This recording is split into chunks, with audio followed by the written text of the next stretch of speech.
السلام علیکم پیارے بچوں، آج ہماری کہانی کا موضوع ہے بطخ اور طوطا۔ جلدی سے میرے چینل کو سبسکرائب کر لیں۔ کسی جنگل میں بطخ اور طوطا رہا کرتے تھے۔ ان کی آپس میں بہت دوستی تھی۔ پورے جنگل کے جانور ان کی دوستی کو رشک کی نگاہ سے دیکھتے تھے۔ اسی جنگل میں ایک کوا بھی رہا کرتا تھا۔ اس کا کوئی دوست نہیں تھا، لہٰذا وہ ان کا دوست بننا چاہتا تھا۔ ایک دن وہ تالاب کے پاس سے گزر رہا تھا تو تالاب میں سے بی بطخ نے اسے بلایا۔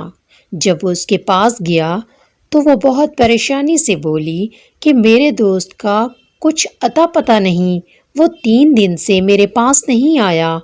پھر اس نے کوے کو طوطے کی کچھ نشانیاں بتائیں اور طوطے کے گھر کا پتہ بتایا۔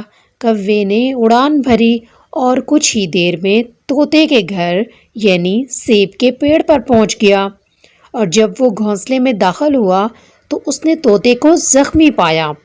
طوطے نے بتایا کہ جب وہ کھانا لے کر واپس گھر آ رہا تھا تو ایک چیل نے اس پر بری طرح سے حملہ کر دیا اور وہ بڑی ہی مشکل سے اپنی جان بچا کر یہاں پر آ گیا۔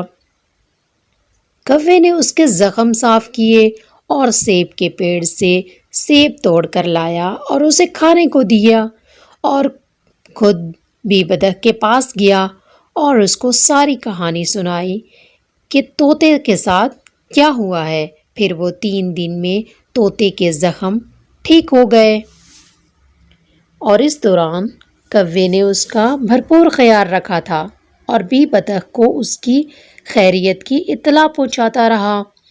جب طوطا بالکل ٹھیک ہو گیا تو بطخ اور طوطے نے کوے کا شکریہ ادا کیا اور اس سے دوستی کر لی۔ دیکھا بچوں، کسی پہ احسان کرو تو اس کا بدلہ اچھا ہی ملتا ہے۔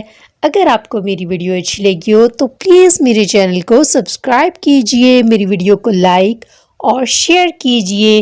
شکریہ۔